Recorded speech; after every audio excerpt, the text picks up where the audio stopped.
Independent thoughts, independent life. This is Chad Benson. I need you. I need every American to do their part. And that's not hyperbole. I need you. I need you to get vaccinated when it's your turn and when you can find an opportunity. And to help your family, your friends, your neighbors get vaccinated as well. Because here's the point. If we do this together, by July the 4th, there's a good chance you, your families and friends will be able to get together in your backyard or in your neighborhood and have a cookout or a barbecue and celebrate Independence Day. Wow. I'll be able to do that? I did that last year, by the way. Family. That was it. That's kind of all I hang about. Hey, let's have fun. Got some stuff to blow up. It's the beauty of living out here compared to when I lived in California on 4th of July. And I'm very rural. Man, you could blow stuff up. California, you can't blow anything up anywhere. When I was a kid, you could do anything. Now it's like, no. But thanks to Biden, if you guys are good, you're going to have a chance. Get yourself a little hot dog, hamburgers, and 4th of July. I should hope by 4th of July we're in a position where we can just all kind of hang out, regardless of the size of it. And it's so funny. I said last night, and I listened to it. I didn't watch it. I said last night, this is when he's great with empathy, right? Can we all agree he's really good with empathy? His cup runneth over. The inspiration side is lacking. 77% of Americans, according to the latest poll, believe that the worst is behind us. When you listen to him speak and a lot of others with inside the administration or working for the administration, you would feel like we're deep in the middle of this, just really starting to feel like, it's going to get nasty. It never seems to be like it's getting better. And when it does get better, even when they acknowledge it, it's always with a but. Always, not so fast. That doesn't mean large events with lots of people together, but it does mean small groups will be able to get together. After this long, hard year, that will make this Independence Day something truly special. On July 4th, with your loved ones, is the goal. But a lot can happen. It's always, but a lot can happen. Of course. Duh. He never goes, hey, you know what? Could be May 1st. Could be June 1st. It's always, could get worse. It's never, could get better. One of the things I liked that he did last night was talk about when everybody's going to be essentially, he's going to implore the states to go and make it all available by May 1st, which I think is a great idea. Tonight, I'm announcing that I will direct all states, tribes, and territories to make all adults, people 18 and over, eligible to be vaccinated no later than May 1. Let me say that again. All adult Americans will be eligible to get a vaccine no later than May 1. I think a lot of states will be well past that. I mean, already you've got Utah and Alaska that's just like, go for it. If you're over 16 or 18, depending on which one it is, you want to get vaccinated, sign yourself up, and as soon as we have the supply, you get it. That's correct. We should have been doing that. After we vaccinated 65 plus and the hospital workers and doctors and stuff, after that, I think it was just, it's on. Should have just been on. But it's, again, it goes back to the frustrating thing. I listened to him last night, and I'm not saying I needed rah-rah, because I don't need rah-rah. But I think as a leader, there has to be some feeling that not only are we going to get through this thing, we're going to come out on the other side better. And it sucks right now, but it's sucking less every day. And you're able to see each other more. You're able to do things. We got more and more people vaccinated, and it was just, to me, it goes back to every once in a while you need to be a little bit right. You need to be a little bit rah-rah, right? You need to be a little Tony Robbins. You do. And it just felt like I was waiting for some of that. And it's always a somber tone. And what ends up happening, a lot of people for that first year, because now we're on year 2 as we started. But that first 6-7 months, people really kind of hung on what, Fauci said and Dr. Birx, and they were listening to it. But after a while, obviously they had their political issues with Trump, and things just kind of went south, and Trump focused on other things. Now you figure, okay, Fauci's back in the mix. He's given more and more, press conferences and speeches, but he's gotten so negative that people are like, I can't watch him anymore. And that's worse than you might realize. Because if you're not watching somebody, you're not paying attention, that's worse than somebody not liking what you have to say. Because now I don't care. And that's the way it is. They've gotten so doom and gloom, people are like, I don't care. I'm not listening. I don't pay attention anymore. Dr. Doom.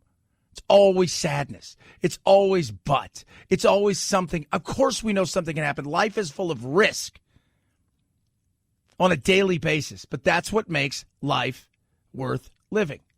A mask, the easiest thing to do to save lives. Sometimes it divides us. States pitted against one another instead of working with each other. Vicious hate crimes against Asian Americans who've been attacked, harassed, blamed, and scapegoated. At this very moment, so many of them are fellow Americans. They're on the front lines of this pandemic trying to save lives. And still, they're forced to live in fear for their lives just walking down streets in America. It's wrong, it's un-American, and it must stop.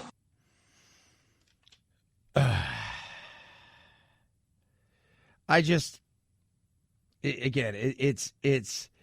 let me tell you, the mask didn't divide us. The overreach of government that people felt was there divided us. That's what people felt. You trying to force them to do something.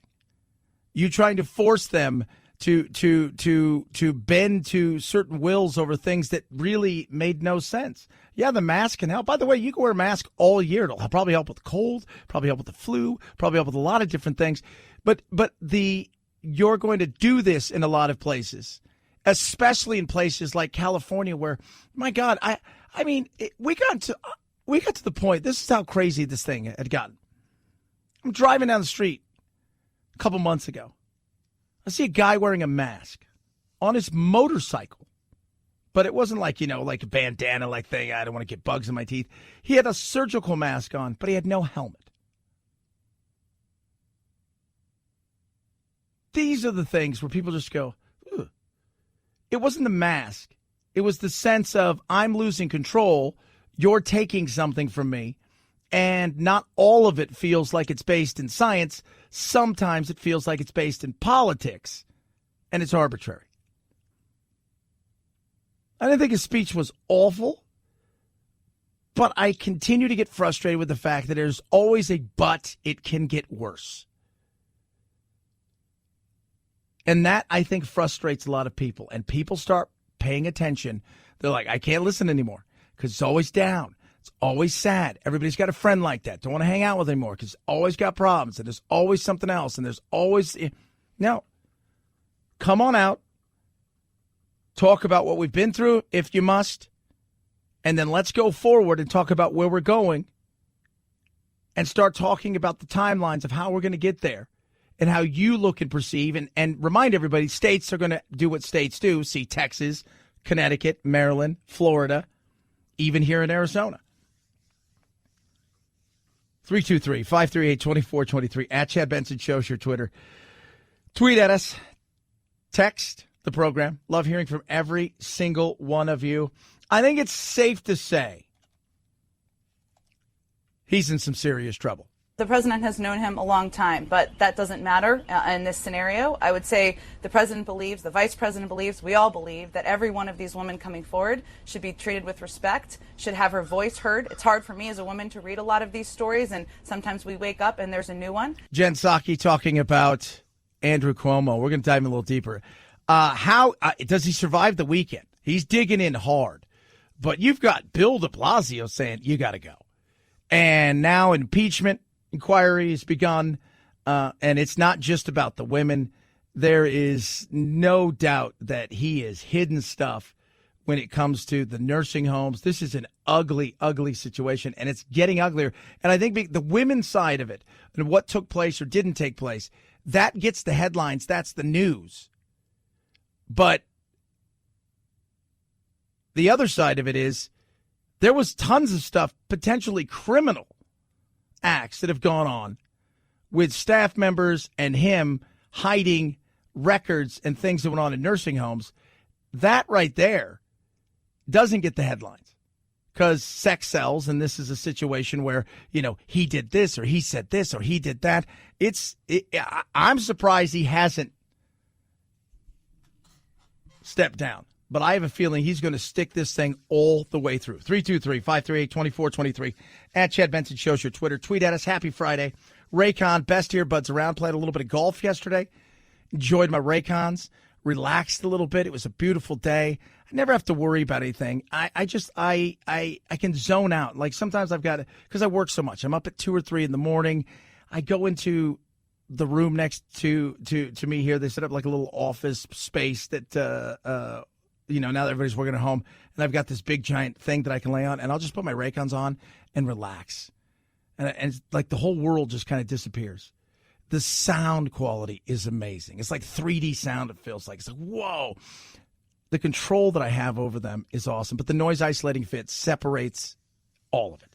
Now's your chance to get the best earbuds around. No wires, no stems, 6 hours of talk time, start well under $100. Get yours now. Go to buyraycon.com/Chad, buyraycon.com/Chad, buyraycon.com/Chad. Chad Benson Show.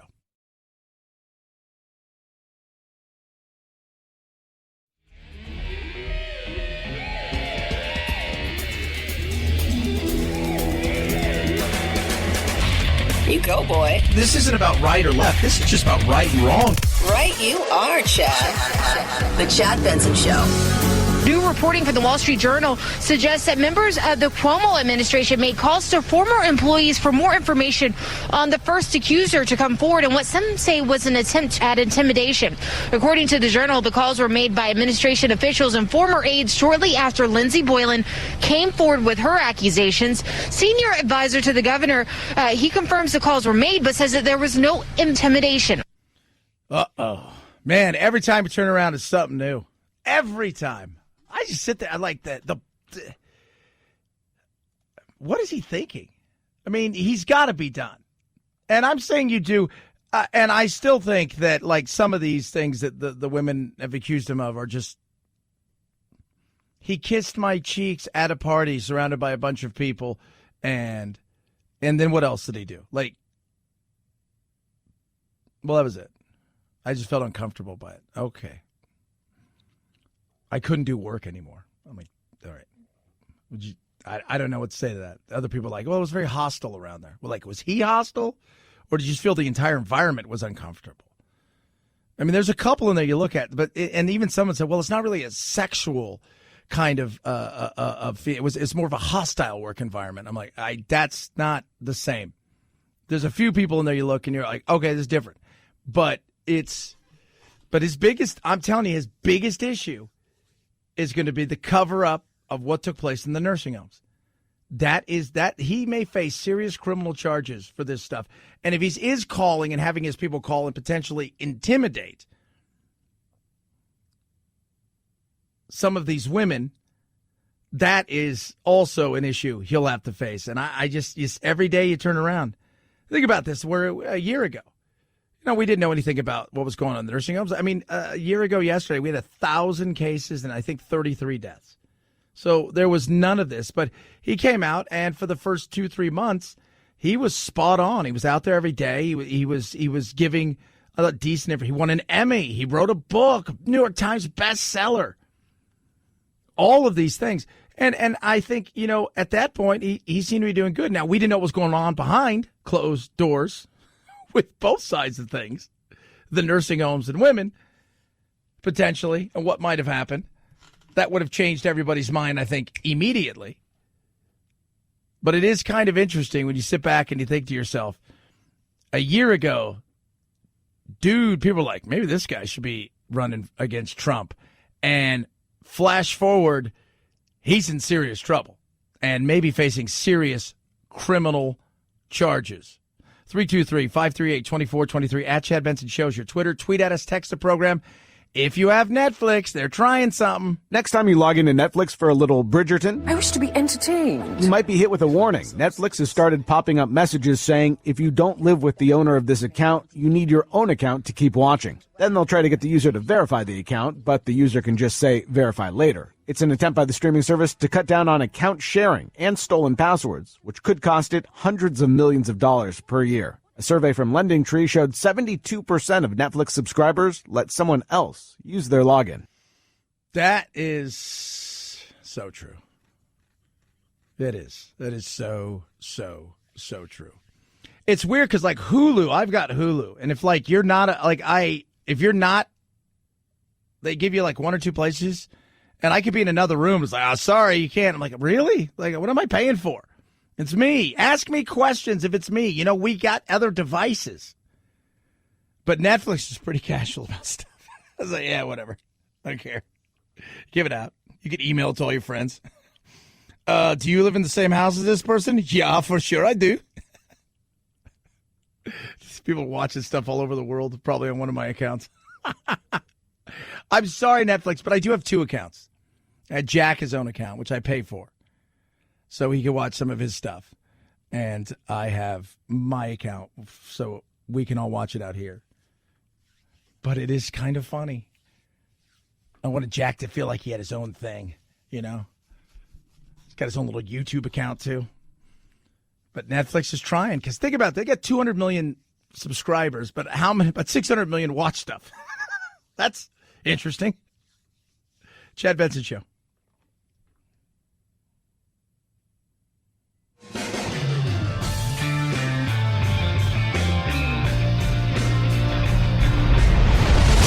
The Chad Benson Show.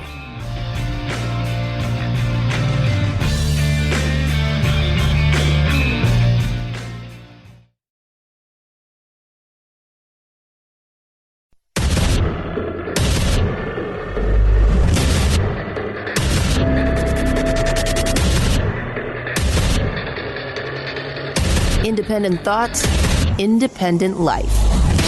This is Chad Benson. I need you. I need every American to do their part. And that's not hyperbole. I need you. I need you to get vaccinated when it's your turn and when you can find an opportunity. And to help your family, your friends, your neighbors get vaccinated as well. Because here's the point. If we do this together, by July the 4th, there's a good chance you, your families and friends will be able to get together in your backyard or in your neighborhood and have a cookout or a barbecue and celebrate Independence Day. I think people are going to do that anyways. I mean, I don't think we're not going to do that. We did that last year. A majority of people went out and did some stuff. May not have been what it has been in years before. So I think what people are looking for, Mr. President, is, hey, by July 4th, we're going to be back out there. We're going to have those big celebrations. We're going to have those things where you go and people want to know those things. But it's always a but with him. And it's right here. It's always something where it's never good. It's never, it's that it could get better. I think it's going to get better. It's always, but it's probably going to get worse. Could get worse. That doesn't mean large events with lots of people together, but it does mean small groups will be able to get together. After this long, hard year, that will make this Independence Day something truly special. A July 4th with your loved ones is the goal. But a lot can happen.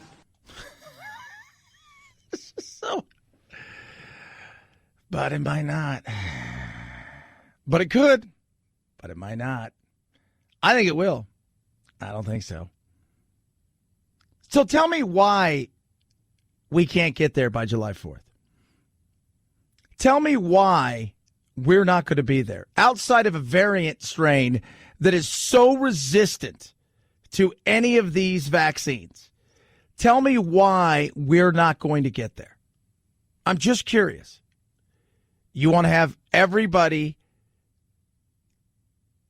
to be able to at least sign up to get the shot on May 1st. That should happen long before May 1st. That should absolutely happen long before May 1st. But tell me why life won't be back to almost pre-pandemic normal as far as where we're going, our movements, the things that we were doing. We may not be shopping, we may not be spending money. I think the realization of the employment side of things is really going to hit when we have the opportunity to restart everything. And then that's when you're going to go, oh, okay. But why shouldn't we? Because what I feel like you're saying is by May 1st, we'll have enough shots, and then we're going to give them all out. And then I'm just curious. So how many people have to get this to get to that herd immunity? So if we've had, 40 million people, probably 30, I think it's 30 million people that have been tested and have tested positive for it. So if you put that, they say 3 to 5 times as many probably had it as asymptomatic. We do 4 times. So that's 100 million people right there. Right, let's knock off 20 million, 15 million, say they were kids. So we're 85 million. And if we go out and vaccinate 100 million adults on top of that, we're at 185 million. That's 50%. And 50% of the public is 18-ish or under. Then we've gotten near that 70% mark of what we can vaccinate now. I'm just curious to why. Well, what if some people don't take it? That's a you problem. If you don't want to take it, I got no problems with that. Don't think anybody should be forced to do any of these things. But if you don't want to take it, that's you understand the risk. Like smoking. If you smoke today, you get the risk. You understand it. 40 years ago, not so much. They lied to us. 40 years ago, they hid everything. So you understand the risk. That's totally cool. But I feel like there's always a but, and I have a feeling there's going to be a few more goalposts that are going to be moved sooner rather than later. Doesn't mean states are going to listen, as we all know, but it is very interesting to see the way that but could get a lot worse, but things could go sideways, but 323-538-2423 at Chad Benson Show's your Twitter.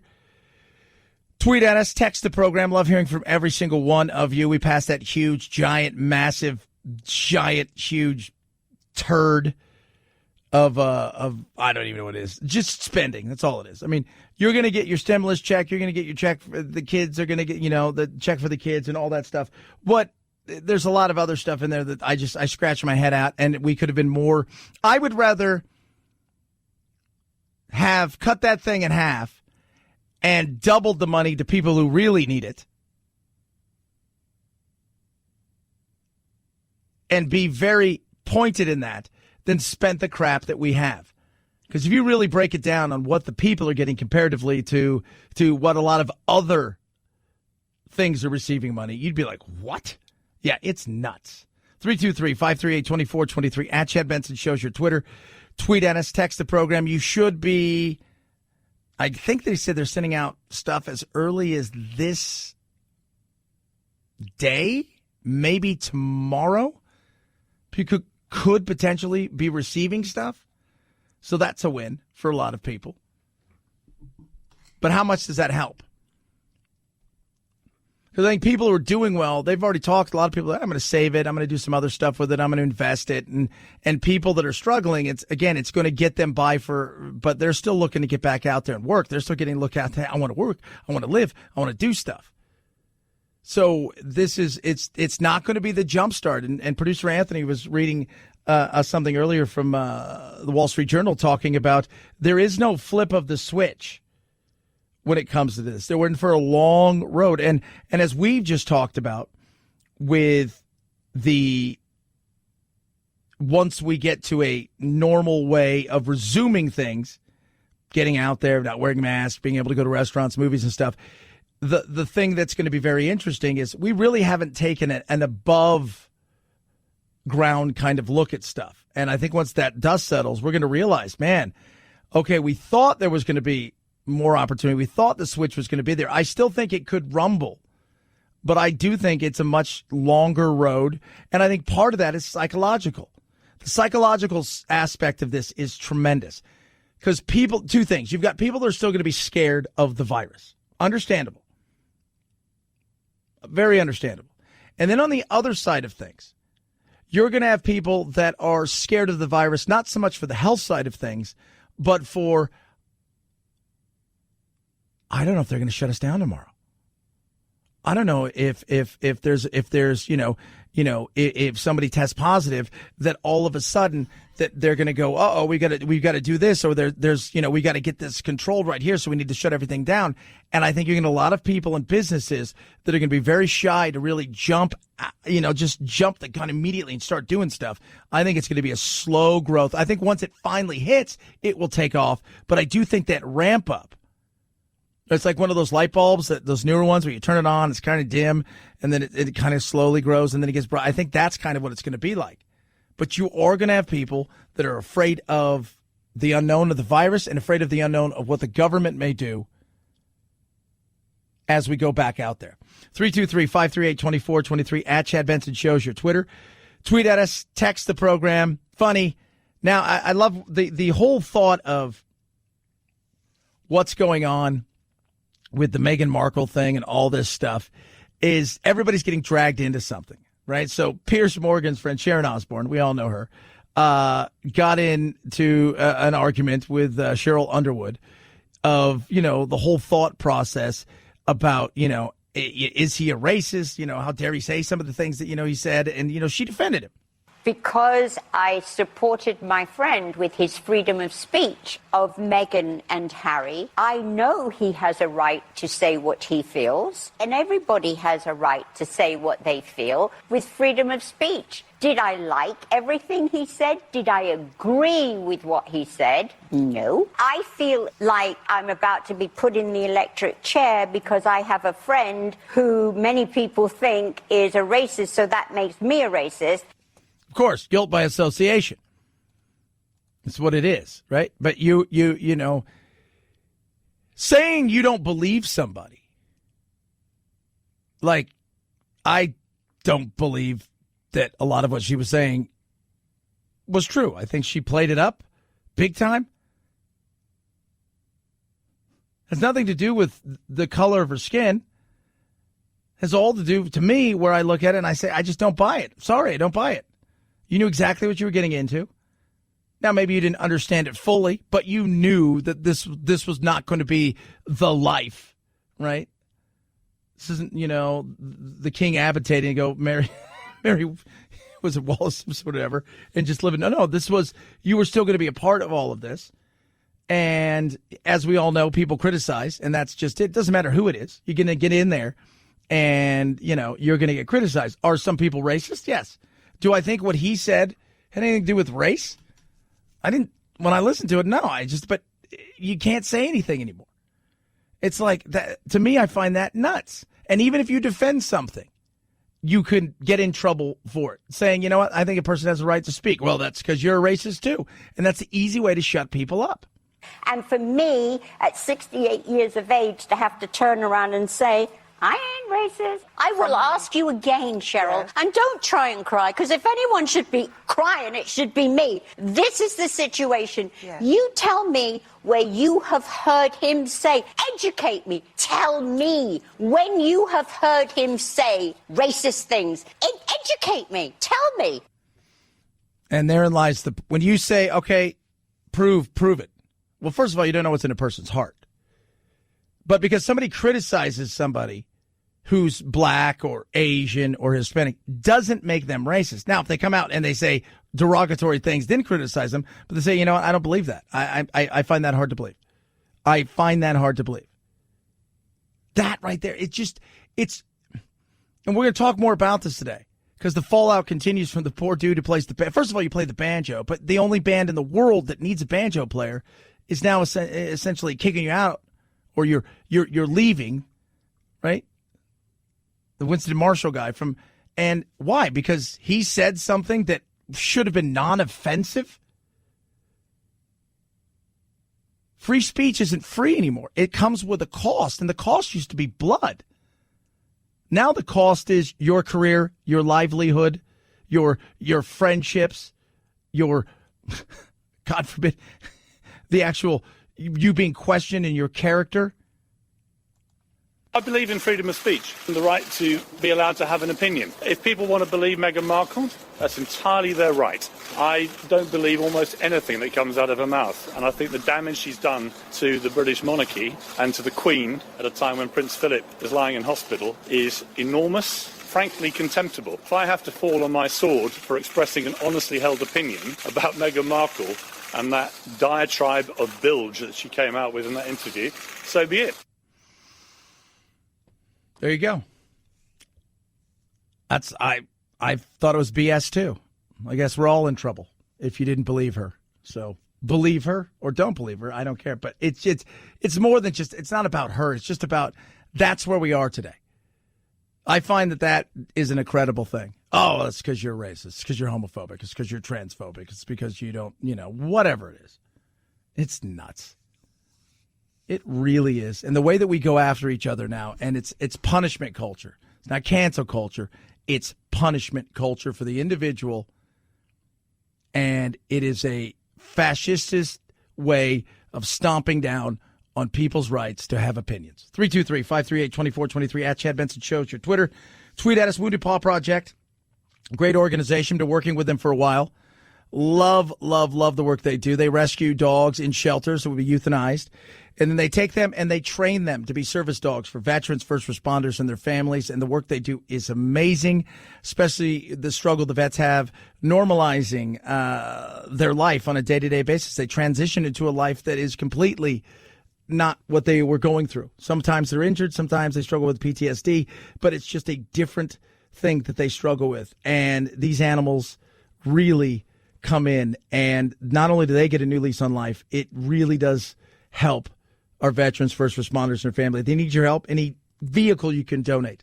Car, truck, RV, motorcycle, ATV, canoe, plane, train, whatever it is, they'll take it. The proceeds will protect, advocate, and train these animals for our veterans, first responders, and their family. Find out how you can help by going woundedpawproject.org, woundedpawproject.org, woundedpawproject.org. You'll be saving a paw to save a life. Chad Benson Show.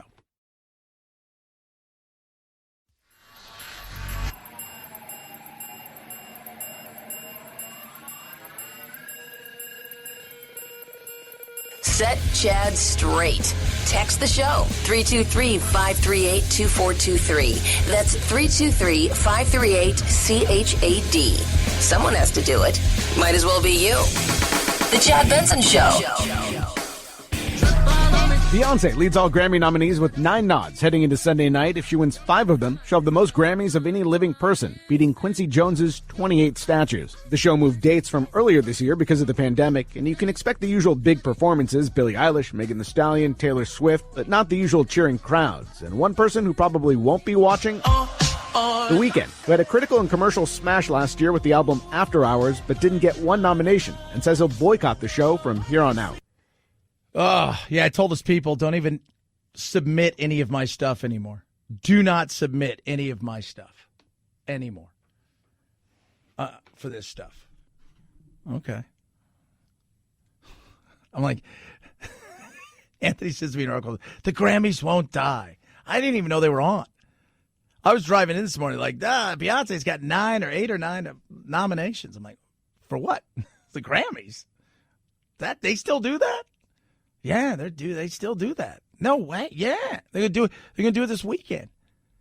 Okay, so how do you perform? Are you performing? Is it gonna be one of those things where like you're gonna be like on top of a building, right? So Beyonce is like in LA and she's on top of a building, and then they go to so and so, whoever is nominated for something big, and he or she's over here, and at an aquarium performing. I don't know. You could have probably done that, right? You could have probably brought like 100 people, 200 people, social distance in a small gathering all over the country. And if they would have won, you could have had their expressions and people could have had fun with that. But no, instead it'll just be nobody watching. I won't watch. I didn't ever watch those shows anyways. Even when I was a kid, I'm like, I don't care. I don't care. I don't know why, because I love entertainment, even with movies. And movies got to the point, though, over the last 15 years, 20 years, where it's just all about art house films. And I don't do art house. I think we all know that. I don't do art house. I do vanilla ice cream, hot dogs, macaroni and cheese, and action movies. I think we should all think more about that, don't you? Every once in a while, it's a good thing to have some macaroni and cheese. 323-538-2423. At Chad Benson Show's your Twitter. Tweet, text. Love hearing from you. Happy Friday. Chad Benson Show.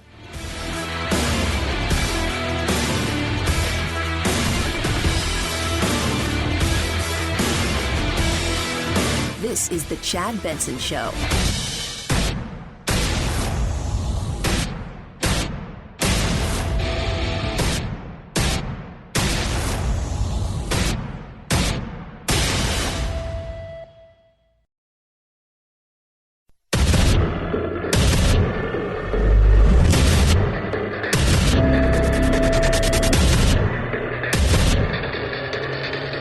Independent thoughts, independent life.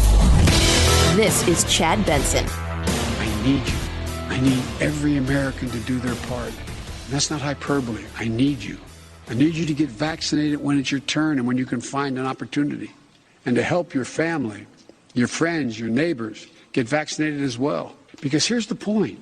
If we do this together, by July the 4th, there's a good chance you, your families and friends will be able to get together in your backyard or in your neighborhood and have a cookout or a barbecue and celebrate Independence Day. It's a good chance it could happen. Oh, wait, it's going to happen. Why wouldn't I? I don't mind. Actually, you know what? My neighbors are really cool. We all go outside on the 4th of July and we shoot stuff out in our front yard because I live in the middle of nowhere. Look at this. What is it? Stick of dynamite? That used to be. I was trying to explain to my son one day. Like, when I was growing up, when I was his age, it was kind of a free-for-all. Like 80s, 70s, and 80s parenting. A little bit different. But we had access to other things that you just don't get now. I was telling him, because depending on where you live, and I don't know what it's like out where you are, Producer Phil, but like, you got your fireworks stands that pop up for the Boy Scouts or whatever. It's like, I laugh because we used to have them everywhere. Now there's like, when I lived in California, there's like one city that you can get fireworks at and do, Garbage Grove, we call it. It's Garden Grove. We call it Garbage Grove. And I think it's like one of the one cities around the place where my mom, where we grew up. Growing up, though, we can get it anywhere. Let's get it anywhere. Now I drive down the street, down where I'm at, and there's a firework warehouse. And you're like, yeah. Would you like a stick of dynamite? Sure. Why not? But we're going to do that anyways. You know what leaders need to be? They need to be a lot of things. Competent. For all of you out there, I don't think he's incompetent. Is he older and does he slip up? Yes. Can you have some questions about some of that? Absolutely. Does his train of thought get lost at times? Yeah. He's not as quick on his feet as he used to be. He's not. And it's fair to say that, yes, you can ask questions about that. But, I think he's a competent person. I think he surrounded himself with some people. And I may not agree with their politics, but I don't think they're idiots or buffoons. You also have to be strong, right? You have to be honest and strong. That's something. You got to be a decision maker. Absolutely. You got to be willing to deliver things that people don't want to hear, but need to hear. But you also have to be inspirational at times. There's times when you're going to be called upon to be inspirational, to be the person that leads people out of things. Now, I don't need that, but I think a lot of people do. I think a lot of people do. He's always got a butt in everything, especially when it comes to this.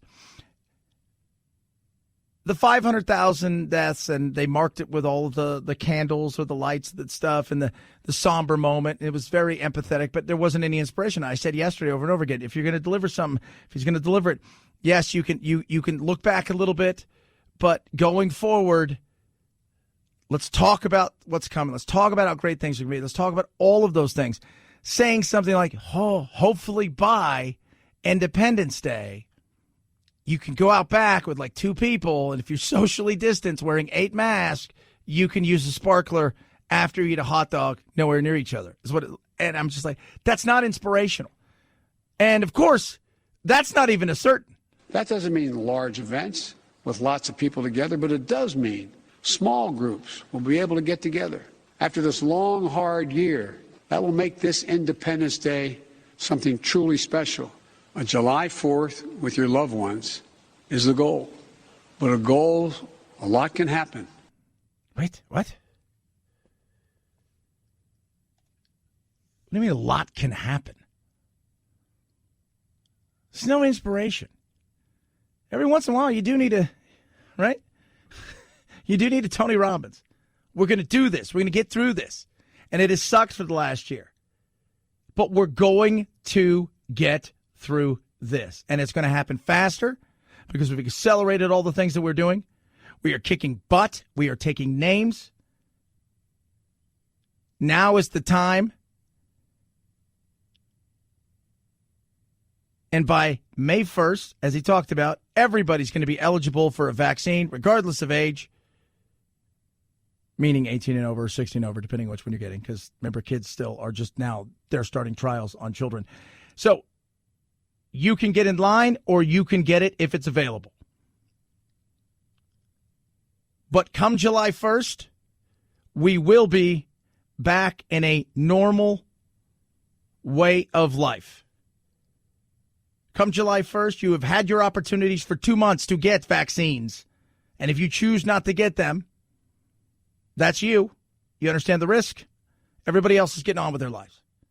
This is what we're doing. This is how we're going, and this is how we're going to get there. But it was like,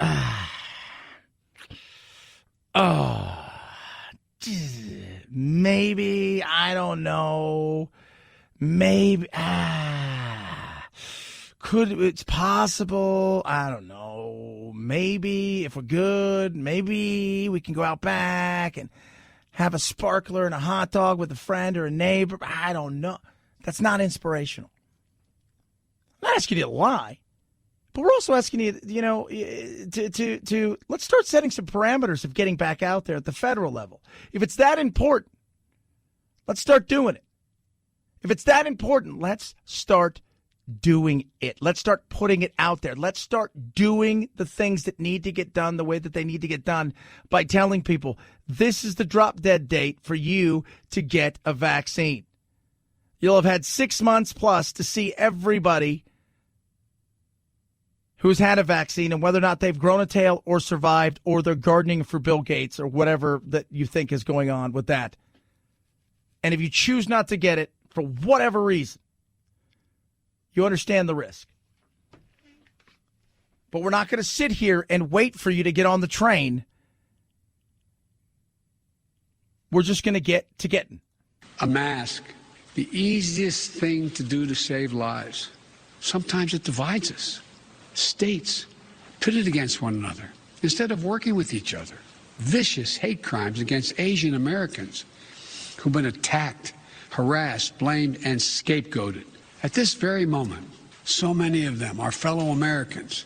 They're on the front lines of this pandemic trying to save lives. And still, they're forced to live in fear for their lives just walking down streets in America. It's wrong, it's un-American, and it must stop. Yeah, must stop. I think we know that. But the mask thing wasn't, the politics wasn't the mask thing. The politics was telling people what they could and couldn't do, what they could and couldn't say, as far as the mask, the debate, having any of those things. There's where the politics came in. You know, if you question the mask, somehow you're a bad person. If you say, hey, you know what? I question whether this works and how good this works. Oh, well, it's because you don't believe science. And it became that way about everything. You question the mask. You question this. You question that. That was the politics beside. And it's funny because it's coming from Biden, you know, it's like this whole, like, oh, we're going to be kumbaya, which we know we're not going to be. Let's be real. We're not stupid. We're more tribal than ever before. And we've turned politics into religion. That is the new religion.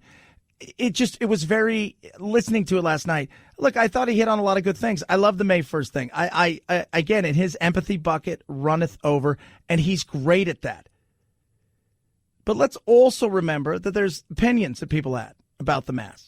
And this doctor's a liar and he's an idiot. And he doesn't know anything. And that doctor knows everything. And everything he or she says is true. Well, that's not true. You can question things.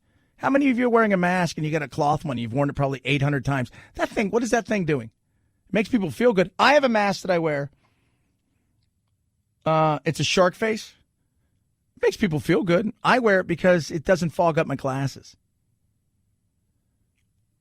Which means that the air is kind of really getting out and it's not really, but doesn't fog up my glass. These are the little things. It's like, but it makes, it's the placebo effect. And yes, masks work for all kinds of stuff. It's better than nothing. But it wasn't about that. It was about the fact that people felt like they were being infringed upon. People felt like they were being attacked. People felt like that they were, and some people were idiots. They went in places, and I continue to say this, people are going to wear masks for a long time. In fact, some people, new studies out are saying it's very freeing. I don't know what that means. But people feel like, maybe they feel like they don't have to look so good, or, you know, or maybe their smile's not very good. I don't know what it is. Or they can hide behind it. But the mask was not it. It was the always fighting over something. And the fighting over something for a lot of people was they had a different opinion, whether it was about the freedoms, whether it was about where this thing started, there was a lot of that. People just want this to be over. We get that. And the more we work together, the better it's going to be. That is true. But also, we need to start hearing some of the truth. And we need to start having the feds, top down, Biden and his team, having a little bit more hope rather than somber. 323-538-2423 at Chad Benson Show is your Twitter. Tweet at us. Text the program. I love hearing from every single one of you. I do. I really, really do. Love and hate. I'm good with both as long as, you know, it's hate with a moral purpose. Rough Greens. Man, I give my dog Doodle rough greens. Okay, so let me tell you guys a story about Doodle. I adopted this dog Doodle like 3 years ago, right? So I go, I adopt this dog Doodle, and I love him, and he's just he's a pain in the butt, right? Like he's a super pain in the butt, but I love him, and he kind of becomes my dog rather than everybody else's dog. But he's got bad hips, and he's got arthritis, and he's got all of these things, and he's older. We thought he was like 4 or 5, ends up being like 9 or 10, and he's a hot mess. But you couldn't even touch him. You couldn't touch him at all because his hips were so bad. We started getting rough greens a year ago. It's a K9 VitaSmart, sprinkle it all over his food. He eats it up. Everything's great. I thought, well, maybe we'll see if this works. Otherwise, we're thinking about putting him down. He's biting the kids. changed everything. Within a week, total difference. Within 2 weeks, you're like, wow, he's a year into this thing, and he runs around with the puppies like he's one of them. And it is amazing to watch the transformation. We give it to our puppies. It's got vitamins, minerals, all of this stuff. Try it for yourself, for your animals. You love your dogs, give it to them, no matter how old or young they are. They're going to send you the bag free. You pay for shipping. That's what Rough Greens is doing. Go to ruffgreens.com/Chad, ruffgreens.com/Chad. Try it for yourself. Put it to the test. You pay for shipping or call 833-MY-DOG-77, 833-MY-DOG-77. Rough Greens. They make any pet food better. Chad Benson Show.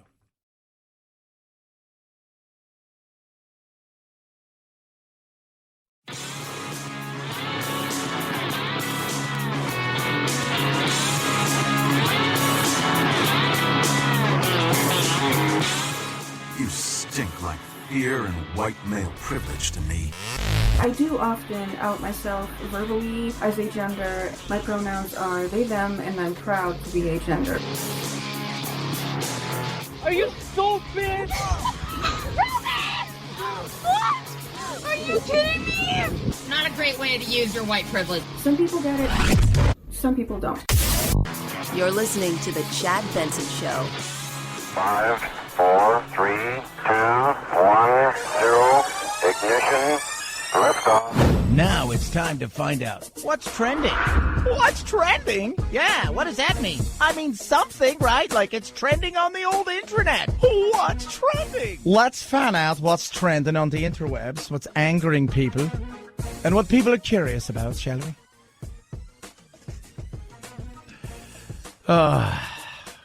AstraZeneca says its COVID-19 vaccine was extensively tested for safety, as Denmark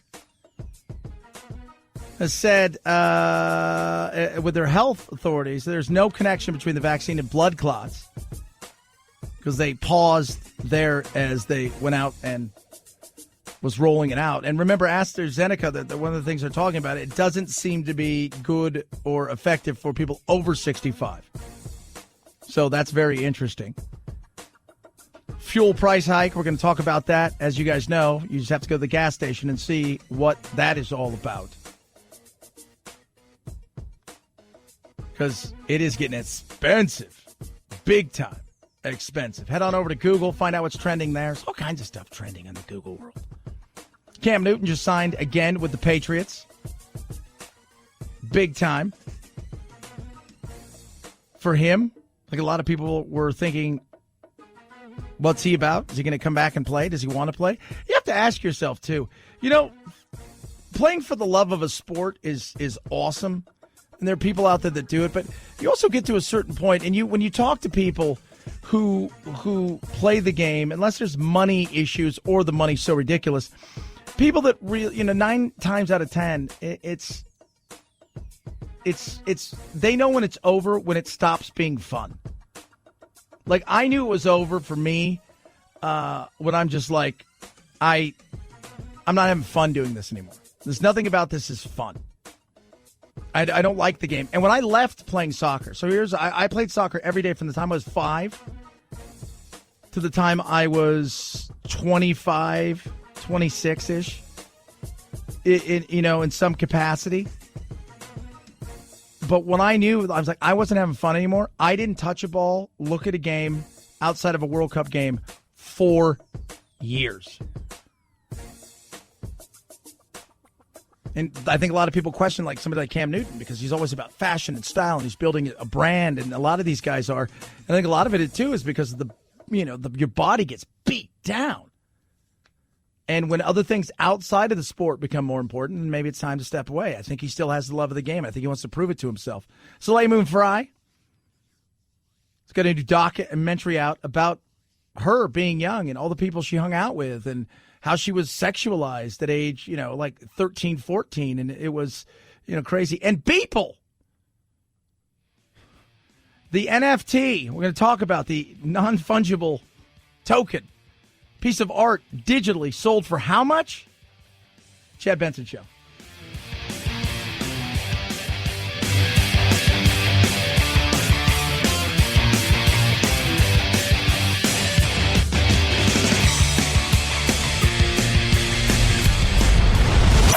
The Chad Benson Show.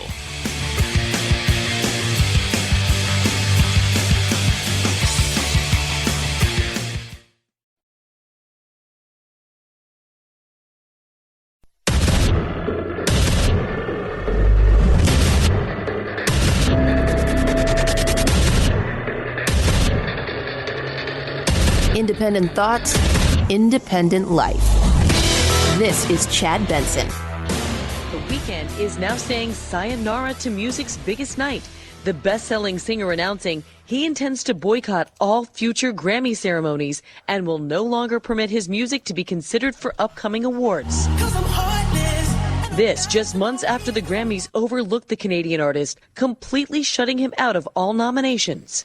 Which is weird. But I totally understand why, right? Like all of these things. First of all, it's a popularity contest, but it's also like you go and you look and you're like, all right, obviously more than any other award show. You look at the Grammys and like pretty much you've heard of all of the people. You don't even have to be it and with it. Like you've pretty much heard. Yeah, you get a few bands here and there, especially bands in the indie group and stuff. His album was massive, and I understand why he's pissed. He's like, how do they pick these things? Something is wrong with that process if an artist like The Weeknd can't even get nominated. I think so. It's crazy. I always go back to but when you look at like Major League Baseball and the Hall of Fame and they're like, so you mean to tell me that not every writer voted for that guy knowing full well he's like the best of all time at that? So somebody said to themselves, I don't think you're the best and you don't even deserve to be in the Hall of Fame, even though next year I'm going to put you there. Like people get pissed about that. And they should. They should. If I'm The Weeknd, I'm like, I could see why people like he would be upset. It's like, your album's massive. It's the biggest album of the year. Nobody voted for you for anything. Nobody did? Did I do something to him? Do they think I took Lady Gaga's dogs? What happened? Fair question. 323-538-2423 at Chad Benson Show's your Twitter. Tweet at us, text the program. As always, last night, Biden gave his first real speech address. He gave that big speech that was about marking the 500,000 deaths. And by the way, if you didn't die from coronavirus last year, your fault. I was talking the other day. People, to this day, people are like, your grandfather died last year? And coronavirus? Nah, I don't care. He could have been run over by a spaceship, and it wouldn't have been. Sorry, it's that doesn't count as death. It's like so bizarre. But but this was his first real address of something, and it was about the coronavirus. And as usual, this is not the time to let up. Just as we were emerging from a dark winter into a hopeful spring and summer is not the time to not stick with the rules. Wait, hold on, what? To not stick with the rules. The rules. Love rules. Love rules. So that's where we're going. We got a lot of rules here, kids. Got a lot of rules. Here are the rules. There's plenty of them. Follow them. Continue to follow them. Continue to follow the guidelines of the CDC, who arbitrarily says weird stuff like, even though you've been vaccinated, you shouldn't travel. Well, why? Why shouldn't I travel? Tell me why. Even when they asked Fauci that this week, he's like, I don't know. Out of an abundance of caution, hide. No, really. Tell us why. Tell us why you shouldn't do. So you go and you get vaccinated. Now, granted, the mask thing, I don't want to have the debate over the mask. We're moving on with that thing. But, they ask you to wear a mask in a store. You go ahead and do it. But tell me why, honestly, if you've been vaccinated, so you've got both vaccines or you've got the one vaccine, you're going to wear a mask, you're going to be on an airplane, why shouldn't I or somebody do that? What exactly is stopping somebody from doing that? that you think if they do this, they could be a risk at something. And then they're having struggles to answer that kind of question because there is no reason for it. It's just, well, it's a risk and it's arbitrary and we decide that this is what's best because, that's what we decided. So there. Okay. What I'm expecting is CDC is going to pull back some of their recommendations on restrictions. I think you're going to see CDC say that large numbers of vaccinated people can get together, that you can travel safely. The problem right now is there are a lot of unvaccinated people who are high risk. Once that group is dealt with, which I think in April, high risk people will be able to get vaccinated. Boy, I think May, June really starts looking really good. Yeah. Dr. Jha. But that's also a situation, too, where isn't it state by state? Yes, of course, that's the beauty of that. Your state's going to open up different. California is having real issues at times vaccinating people. Producer Anthony is going to be waiting around till, I don't know, he may be waiting around till this time next year. He's like, they're still doing like 905 and over. It's like, what's going on? That's why I tell people, you guys want to know how to get around it? Some of these states, I'll tell you guys. Had a couple of people do this. And they tell you, it works. I'm like, nah. I'm like, oh, yeah, it totally works. They go and they fill it out, and they ask your age, and you put it down, and that just goes through. And then when you go there, you just tell them you're part of, you work in a hospital or something. They don't question it, never ask for a badge. But 3 or 4 people do this, like they didn't ask for a badge. One of them was like, I was trying to see if you could do it. I'm like, well, that's not very nice. You took it from somebody. Get over it. But not every place has been smooth. So my question is, like, I'm trying to figure out, and I think this is where Biden should have been last night. What is the math you're using here? Are you using vaccinations at 70% before you say it's good to open everything up? Or are you saying, look, if we can vaccinate 100 million people based on the amount of people that have already had this, we should be right around there? Because I have a feeling the parameters that your state's looking at comparatively to what they're looking at could be different. Until every high-risk person is vaccinated, I don't think we get to rip off our masks quite yet. But we're getting really close. These vaccines are so incredibly good that if 70, 80% of Americans are willing to get vaccinated, and I think they will be because they will see the benefits, it'll make a huge difference if 90% of Americans get vaccinated. The pandemic basically is over. The infection numbers are going to be so tiny that it's not going to be a problem for us. No, that's great. I think it's a wonderful thing. But 90% of Americans as in adults, that's the other side of things. Are we going to be in this holding pattern until we get all the kids vaccinated? Because I've already said this, I'm not getting my kids vaccinated. Kids today are dipped in Purell. You don't need, at some point, you know what, and you know what the numbers are with this. So I'm really, at this point, not worried about it. And if I'm getting vaccinated, if you're getting vaccinated, the fact that somebody else isn't vaccinated should make a difference to me. It just shouldn't. Because you can only control what you can do. And you've went and done the responsible thing that you thought, which is got vaccinated. For me, I've already had this thing. So, my doctor says you probably got 9 to 12 months.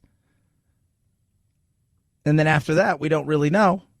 So even if you were to get a shot, he says, probably get it in May, June. But I don't see why.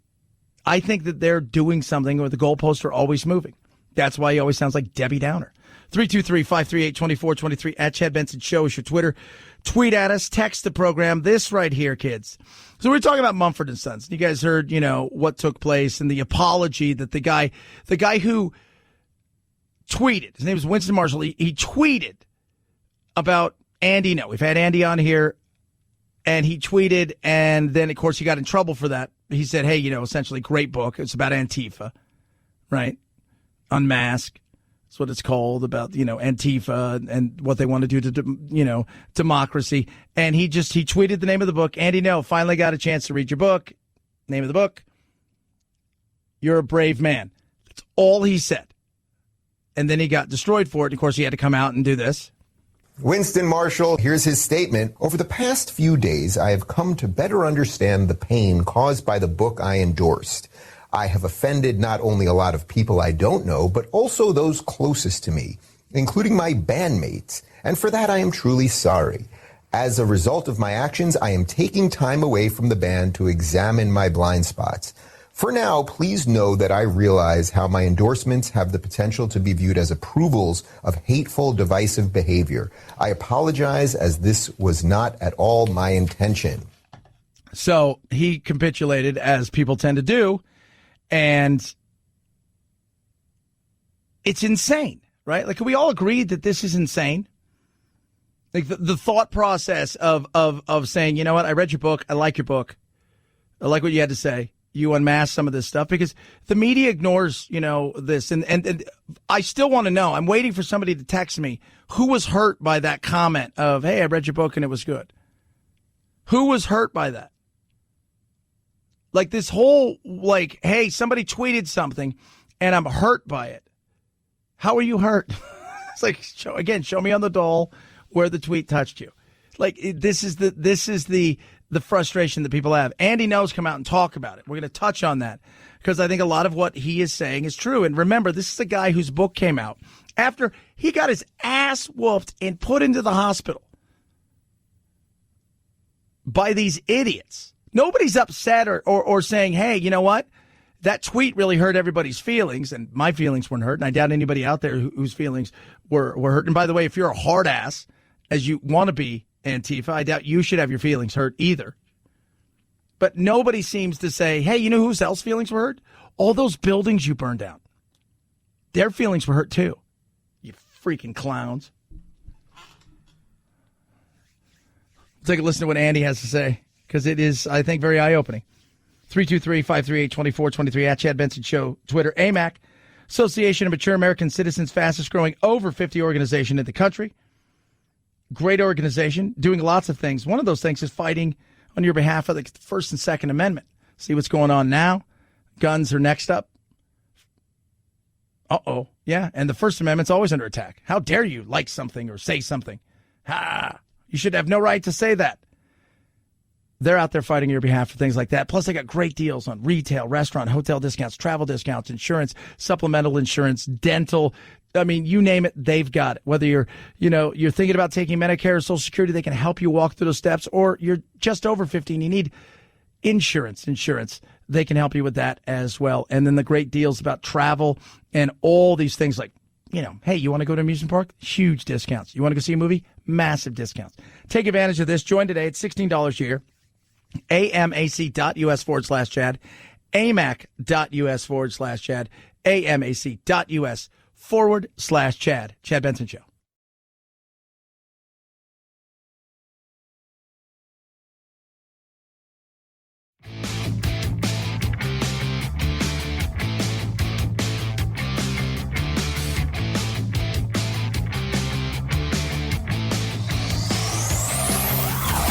Check out our Chad Benson Show Facebook page where you can hang out or hang your grievances out to dry.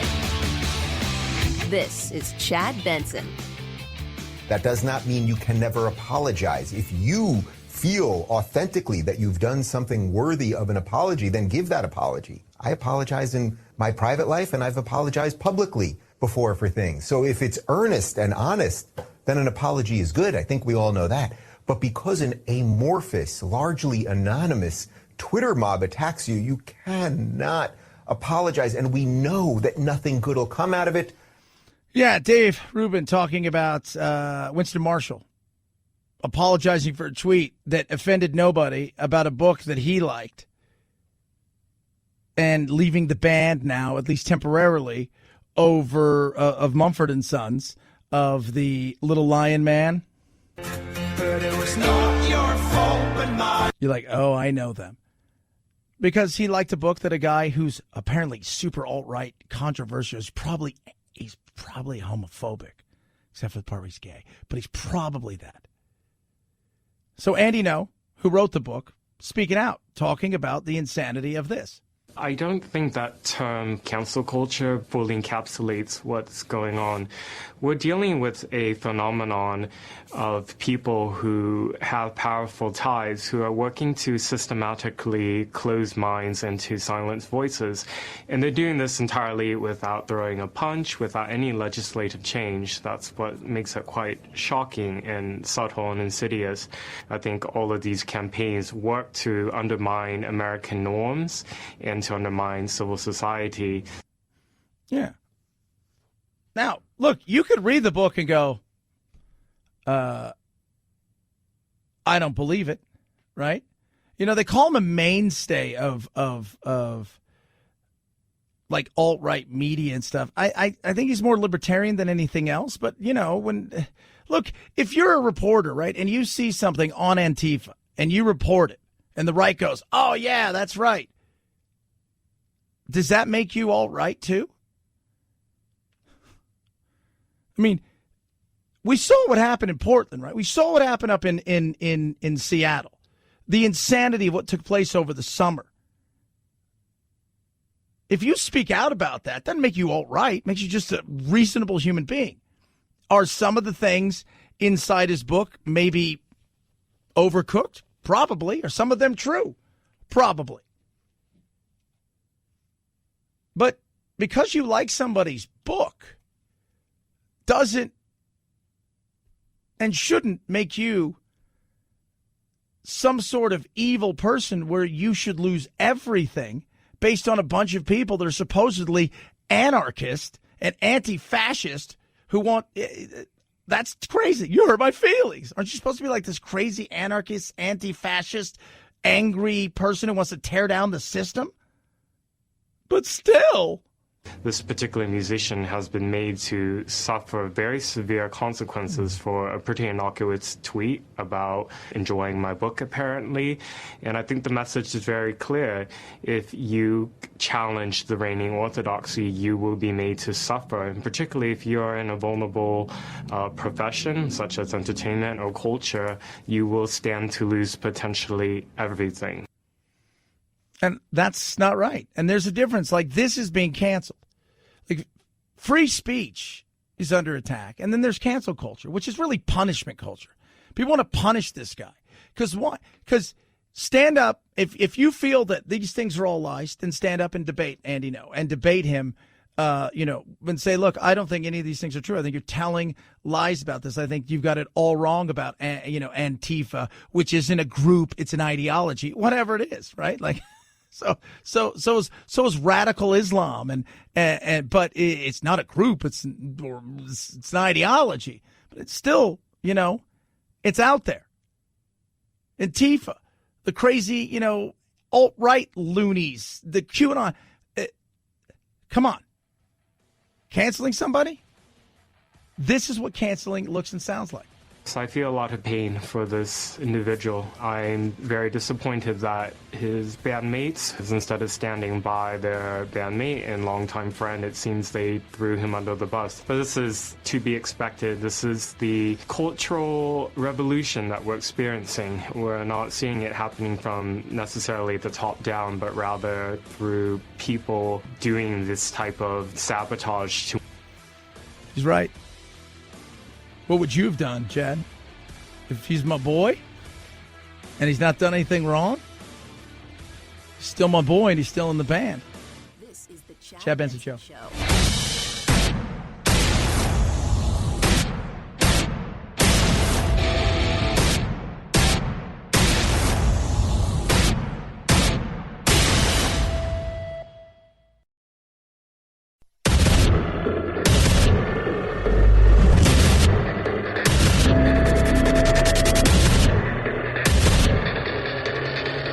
Independent thoughts, independent life. This is Chad Benson. Tonight, I'm announcing that I will direct all states, tribes, and territories to make all adults, people 18 and over, eligible to be vaccinated no later than May 1. Let me say that again. All adult Americans will be eligible to get a vaccine no later than May 1. It's great. Fantastic. So right now, depending on which one you're taking, like Johnson & Johnson, is that one 18 and over, and Pfizer's 18 over, and I think Moderna's 16 and over. So if you're not in a group by then, he's going to advise and strongly urge the states, just open it up now for everybody. Now, Alaska and Utah have already done that. They're like, all right, we're going to do this. But Alaska didn't really have a lot of issues. Utah did, but not a ton. It's just about getting needles in arms to people who want to get vaccinated. Do want to get vaccinated. Look, it's your choice. I don't want to take away anybody's choice on anything. It's your choice. Do the research. By May, June, when you're ready, and if it's available and you're 32 and you're like, I don't know if I should or shouldn't, you go and you look and you say, you know what? It's been 6 months. Seems to be helping. Nobody's gotten really sick or seems to have died from this. They didn't grow a tail, a third eye. A third eye wouldn't be bad, though. Like, if you could, dude, all right, here's the deal. Let me tell you guys this. I got an eye in the back of my head because of the vaccine. I would be like, well, first of all, I'm bald, so I'd be like, that's kind of cool. I'm not going to say no to that. You know what's better of a soccer player you would be, or a sports guy or gal? My goodness. So I got stronger. What? Yeah. I don't want to tell you guys this, but the vaccine gave me ultimate power. Nobody's gonna say no to that. It's never. What side effects are never good. You never get one of those side effects where may make you taller, handsome, may make you stronger, may make you fly, turn invisible. It's always like, you may crap your pants at any moment. You could explode. Stop breathing. Your heart could fall out. But you do the research yourself. That's a good thing. That is a very, very good thing. Doesn't mean you're going to get it May 1st, but if it's available, they would like states. And I think most states will be there. There'll be a few that are still running behind because some states are doing stuff based purely on equity. Not on,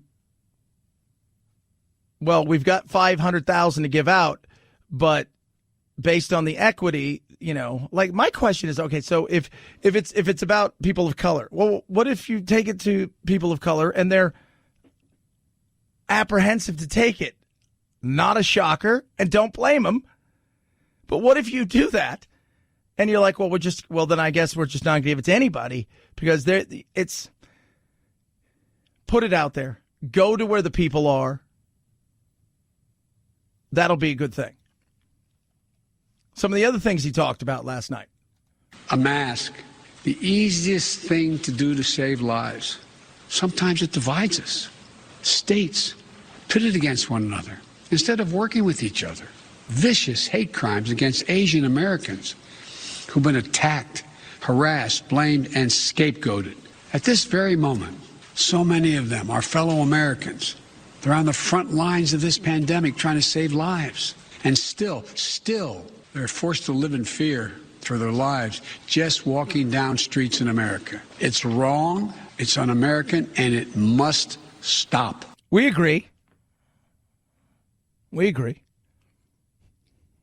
I don't think you should hate anybody. Definitely shouldn't hate somebody for who they love, the color of their skin. I think we can all agree on that. But the mask thing, it became political because people found a way to politicize stuff. And that goes for both the right and the left.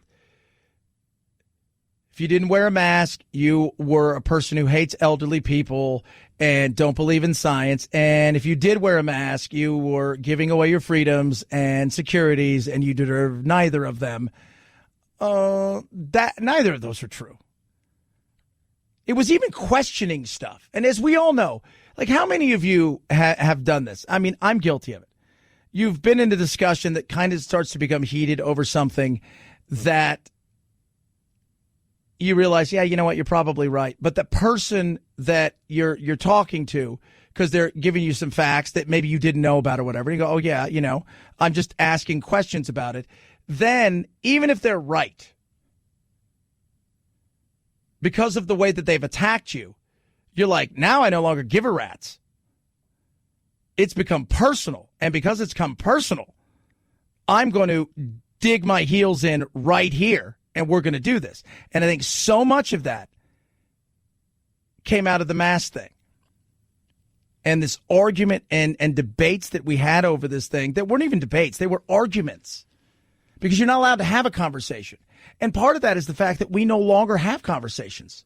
We don't have adult conversations in this country anymore. We have yelling matches at each other. And by the way, many times we're not even yelling at the person. We're insulting a wide group, yelling over and around them to make some sort of point that will win points for you and the people that support you and vice versa. You should be able to have a conversation.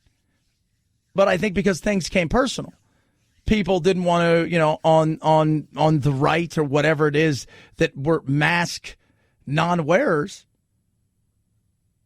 they didn't want to wear the mask at some point because they thought it's a joke. Some people, it's not real. But a lot of people, it's like they're taking away our freedoms. Like, you guys are idiots and blah, blah, blah, blah, blah. And then it became, now, no, I'm not. I'm going to fight everything tooth and nail. When I was just raising a question about the freedoms, not so much the mask. And then people on the left, you guys are so hell-bent on giving away. A lot of people, we got to do this, this, and this, that you weren't thinking about. Well, maybe there is something to the fact that they're starting to overstep and overreach. And maybe that person is right on some of this stuff. Maybe it's okay to question, hey, why are you doing this? Because I feel like you're arbitrarily throwing things out there. But once you insult somebody, it stops being a debate, a conversation, even at times a little bit of an argument, and then it just becomes a street fight.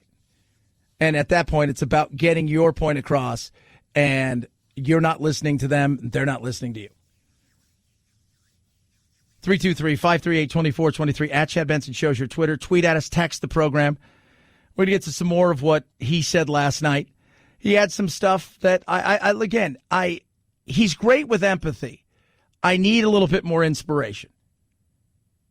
He's great with being able to get out there and deliver the tone of kind of sadness and very lean in, serious. But you do need a little bit of, let's walk over the piping hot coals kind of Tony Robbins thing every once in a great while, and he doesn't deliver that. And I think at a point where 77% of Americans are starting to believe that the worst is behind us, that maybe you need to start ramping things up and starting to feel like we're getting out of it. Every time I listen to him, I still think we're in the midst of it, and the worst is yet to come. And you don't want that because you know what happens?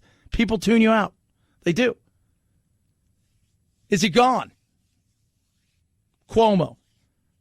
It's no longer just, let the investigation happen. Now everybody is calling for him to resign.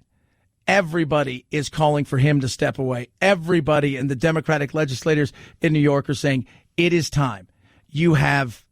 First of all, do you have any of the confidence of any of the people that you have to hear from? The congressional Dems in New York are saying, dude, you need to go. It's over. AOC, Jerry Nadler have said it. People with inside the state congressionally have said it.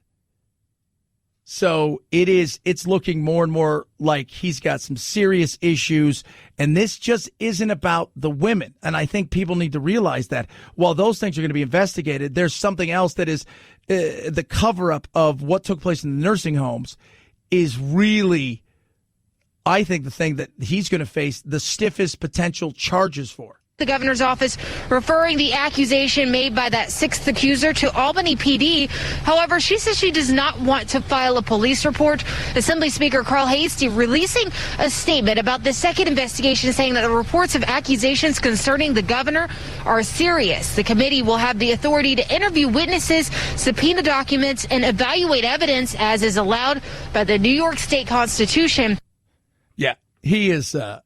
He's done. It's gotten to the point now where they're asking questions to Jen Psaki.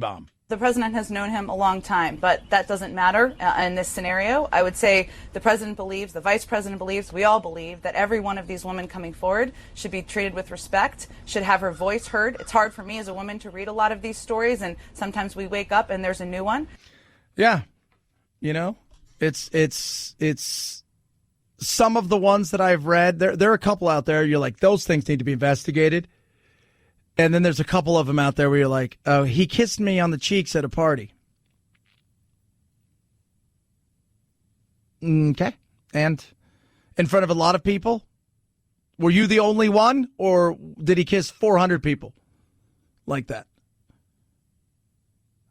Well, and he kissed everybody like that. Okay. Well, then, you know, I mean, one lady's like, it's not sexual. None of it was. It was just a hostile work environment, and I felt like he didn't value me. It's not.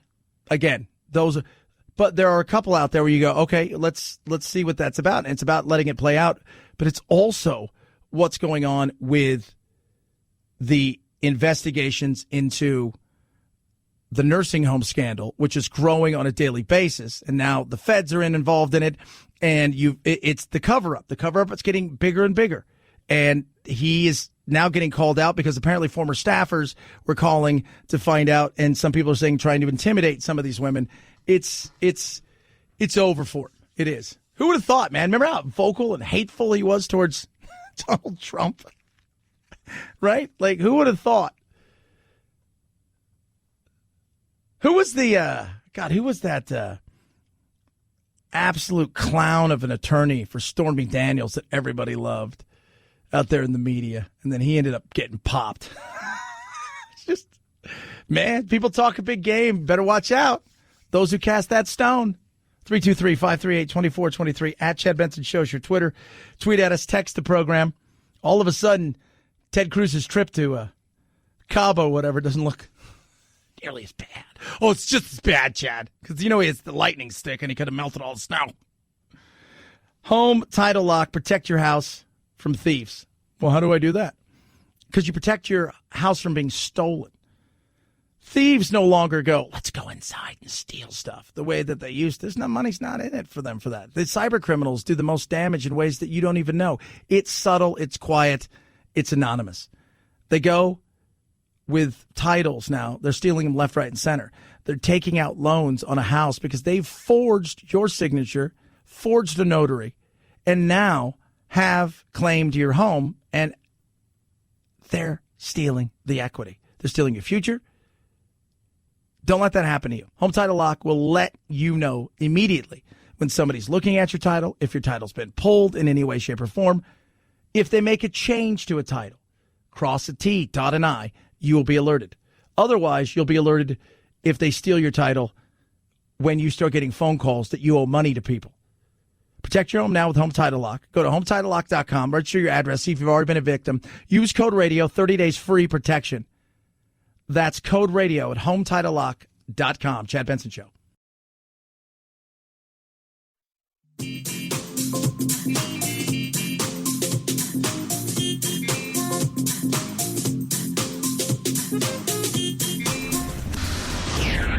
I usually don't get into politics. As an ordinary suburban housewife, I feel a little disrespected. I teach my children not to name call. You are a blabbermouth! Come on, man. Guys, can we please keep the chatter to a minimum? Chad Benson. Now is not the time to come. The majority of people who come to the border are turned away, but he also believes fundamentally in his soul that we need to approach immigration in a more humane way than the last administration did. Zero problems, Jen Psaki, with being humane. I think we should. I think we should treat everybody as theirs, human beings, 100%.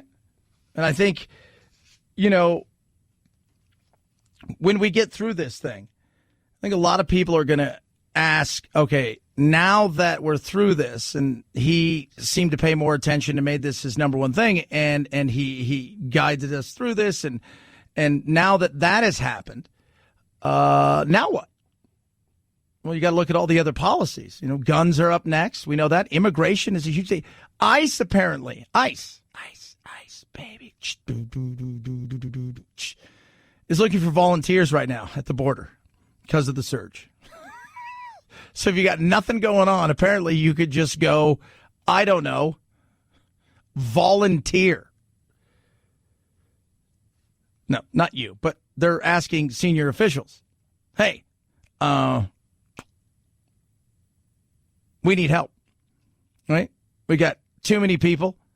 The cells are beyond capacity, and we need help.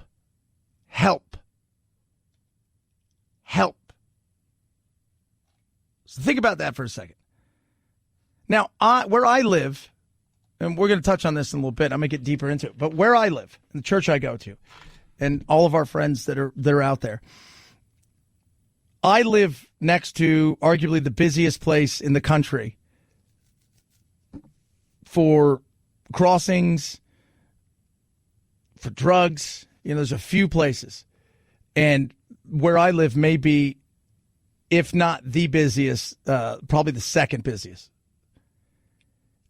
And everybody around me in my neighborhood that's here all year long, they're all Border Patrol agents. And how it's changed in the last 90-plus days, it's eye-opening. It truly is. 323-538-2423 at Chad Benson shows your Twitter. Tweet at us, text the program.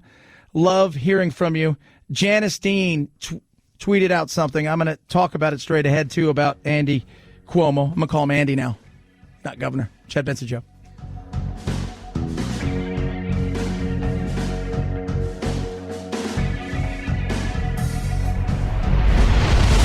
The Chad Benson Show.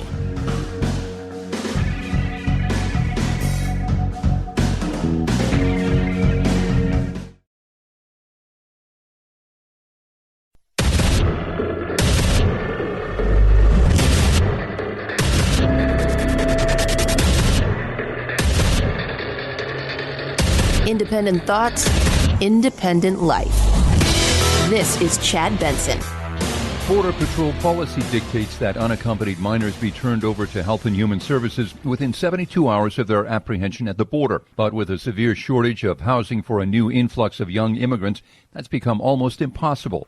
El Paso Congresswoman Veronica Escobar says they've got to keep moving those children into the homes and the arms of their sponsors. The COVID-19 pandemic has further strained the space available for migrants in custody. Yeah, and it's a nightmare down there. And if Biden is sitting here and telling you that, and his administration, that nothing is happening down there, they're lying.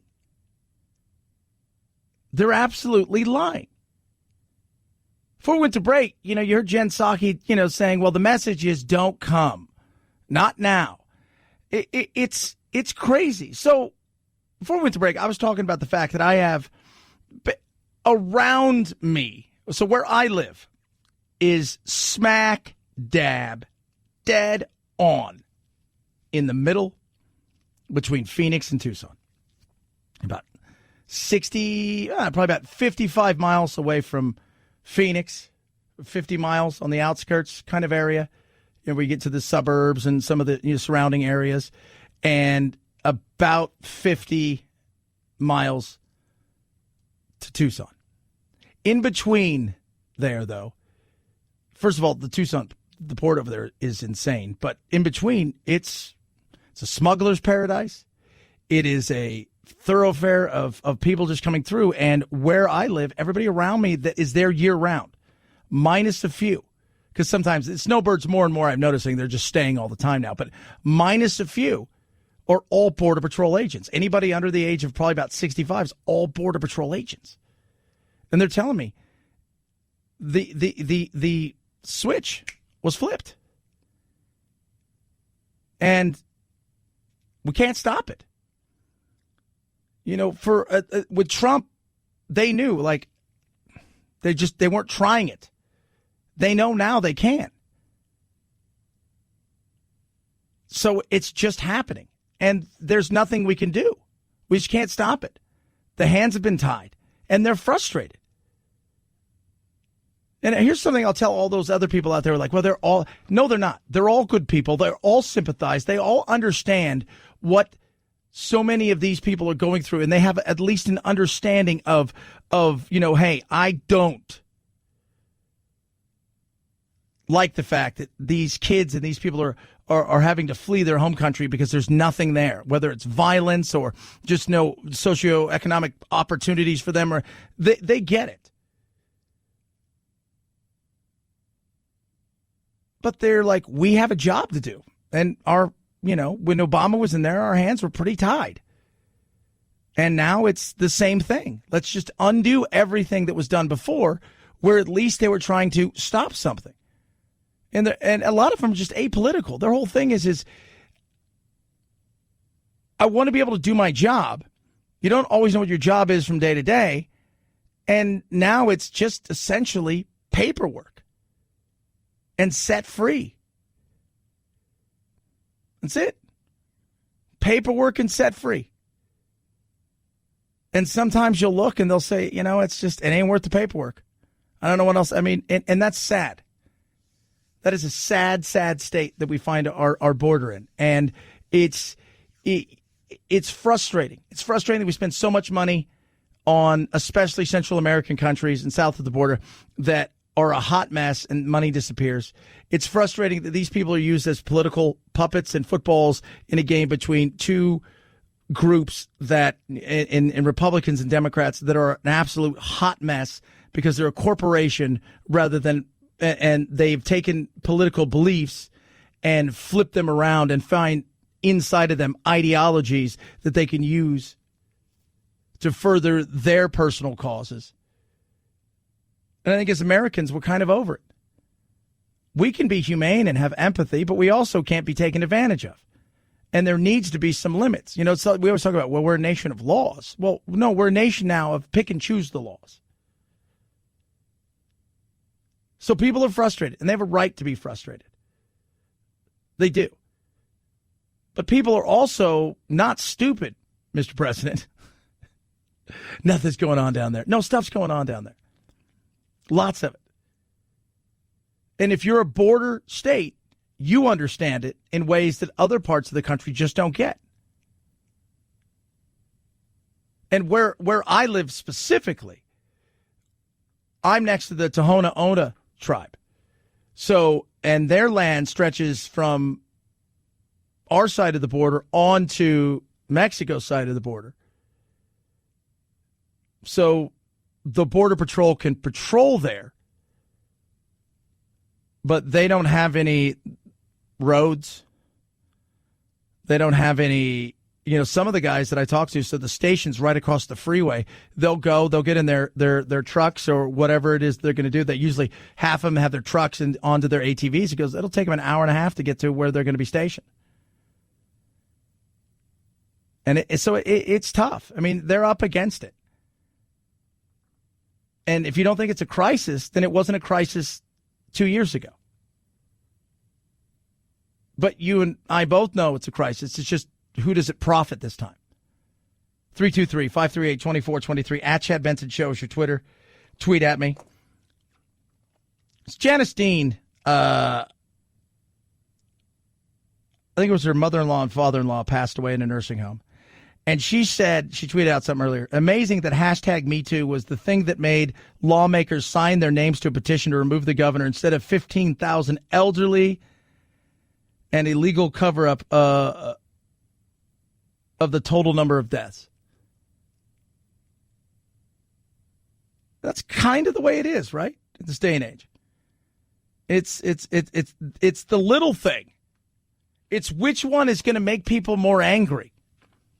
Not whether, look, both of them with what's going on with Cuomo, if they, turn out to be true, I mean, there's no, but the cover up and the 15,000, I can't blame him for the, at the beginning of this, nobody really knew how to deal with stuff. And they run out of rooms over here. They're like, we got to keep rooms open. We could send them back to the facilities. And, nobody really understood this thing.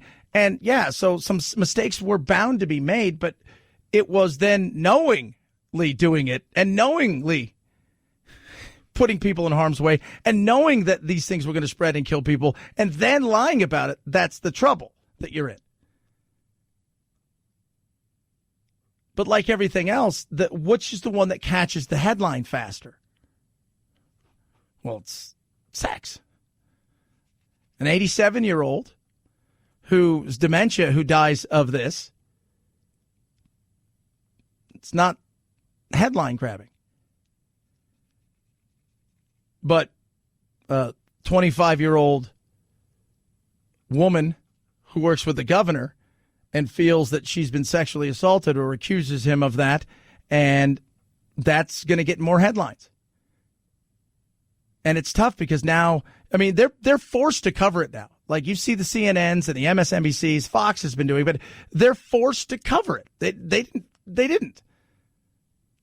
But now that they're kind of done with him and they see that he's not going to be the darling of the left, they're covering it as much as they possibly can. It's just sad that we're in that world of Matthew Taibbi. He's got a great newsletter. If you guys know who he is, he's a hell of a writer, talking about the kind of Soviet-style media, in particular newspaper world that we live in, where it's just everybody's got groupthink and follows an orthodoxy of, one side of an aisle, and that is never good. It's what journalism has become. It's become propaganda. Who's the best propagandist? While telling enough of some truth and then telling a story around that while leaving out key facts, omitting them on purpose. 323-538-2423 at Chad Benson Show's your Twitter. Tweet at us, text the program. Last night, one of the things that Biden touted in his speech. We've been working with vaccine manufacturers, Pfizer, Moderna, Johnson & Johnson, to manufacture and purchase hundreds of millions of doses of these 3 safe, effective vaccines. And now, at the direction and with the assistance of my administration, Johnson & Johnson is working together with a competitor, Merck, to speed up and increase the capacity to manufacture new Johnson & Johnson vaccine, which is one shot. Which is great. It's funny, though. Huffington Post and the Washington Post came out and said, not so fast, Mr. President. Yes, you finished it, but all of that started under Trump. Trump went to those guys first. You finished it, but he did a ton of that legwork. And I thought, wow, there they go. How about that? Calling him on that. But that is a great thing. And credit to him to get them to do it. Think of, they're bitter enemies. And they're coming together. Because Merck's, they abandoned their COVID stuff, and they're probably thinking, man, we got nothing out of this thing. And everybody's got onto this thing. And all of a sudden, they're thrown a lifeline through the first administration that was going through this, Trump, and finished with Biden and Johnson & Johnson. They're going to work together. That's massive. The faster we get out of this, the better it is. I think we all realize that. But even for all the, as he touts those things, once again, he talks about, maybe we can get back to some sort of normalcy by July 4th. But even when he gives that, he has to always finish it with a but. That doesn't mean large events with lots of people together, but it does mean small groups will be able to get together. After this long, hard year, that will make this Independence Day something truly special. On July 4th with your loved ones is the goal. But a lot can happen. Yeah, because maybe by June 1st we can do it. I think that's what people are looking for.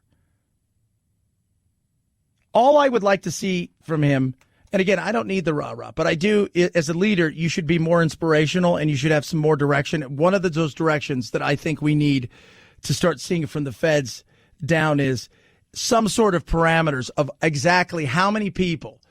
Because if you're counting the entire nation, that includes children, people under the age of 18 or 16, again, depending on which one they're getting, as people who need to get vaccinated before we can be pre-pandemic America. We need to know that. If you're talking just about adults, we need to know that. And that's that nebulous world that they live in. They're not really going to tell us. I think he's done a good job with this. I think he has. I think he's been spot on, I don't complain. I have issues with some other stuff, obviously, as you should with your president. If you agree 100%, chances are you're probably in a cult. 323-538-2423 at Chad Benson Shows your Twitter. Tweet at us. Text the program. How about this? You're not married. You live with someone. You get a note on your door. From who? Wait till you hear. Chad Benson Show.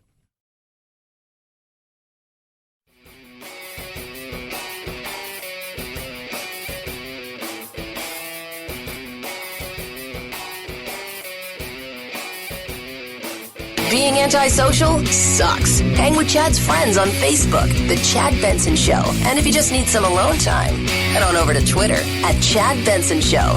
Either way, we can't wait to meet the real you. West Sparta Church of Christ sent this letter saying last month that if their member didn't repent immediately, she would be ostracized from the church for not attending and living with a man. Since then, making contact with the church leaders has proven difficult. Their Facebook page has come down, and from the sound of it, your call cannot be completed as dialed. Please check the number and dial again. Their phone line is disconnected too. Online, some have supported church elders. Others wrote rather judgmental towards others. Yeah, you think so? Boyfriend, girlfriend, man, woman. At least they got that part right. Living together. And small Tennessee town. Guess what? They're not going to church, and they're living in sin. Where is God in this situation? How do we make it together? That's why, for me, I think it's a wonderful opportunity for the faith community to step up and to do what the faith community can do, which is unite people.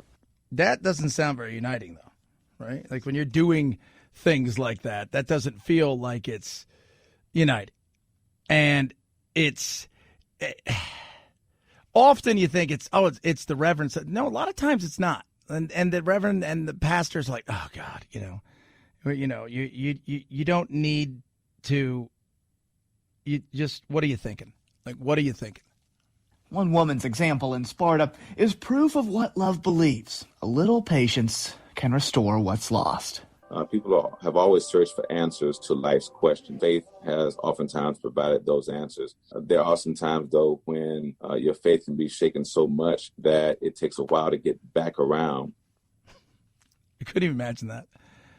If you came there and your door, and there was a note, you're living in sin. Yeah?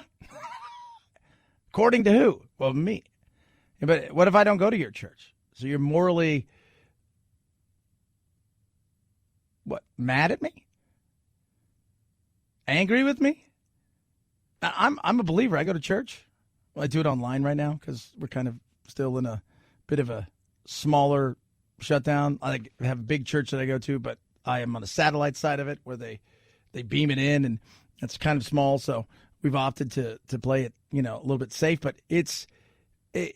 I don't get it. I don't get like the judgment. I've never got that. And it's so funny too, because growing up, my family, we went to church all the time, went to church school because my mom ran out of public schools that would take me.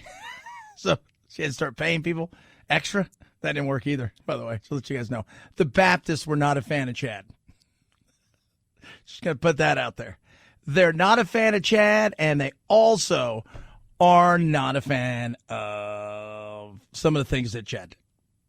As I tried to expand the mind of some of the youngsters that went to Bethany Baptist. You don't need to do that. But you go to these church places, you just like, I can get why people don't want to be involved with churches. I totally do. It has nothing to do with whether or not the message is good. They may believe in all that stuff, but you get in and around that, because like church is like any other thing. There are cliques, there are power brokers, there's politics. It's sad. It's sad but true. 323-538-2423 at Chad Benson Show is your Twitter. Tweet at us, text the program. Love hearing from every single one of you. So maybe Biden says, maybe by July 4th, we can have hot dogs, hamburgers, apple pie, enjoy being around each other in small groups, but a lot could happen. I think as long as we're going to have the vaccine and the opportunities there, there's no reason while, April and May that we shouldn't be back to some normalish way of life. It'll differ from states to states, but we're getting there. We are. You guys have a blessed weekend. I'm going to take a few days off next week, recharge my batteries. We will do it again. I will see you soon on the radio. Night, Jack.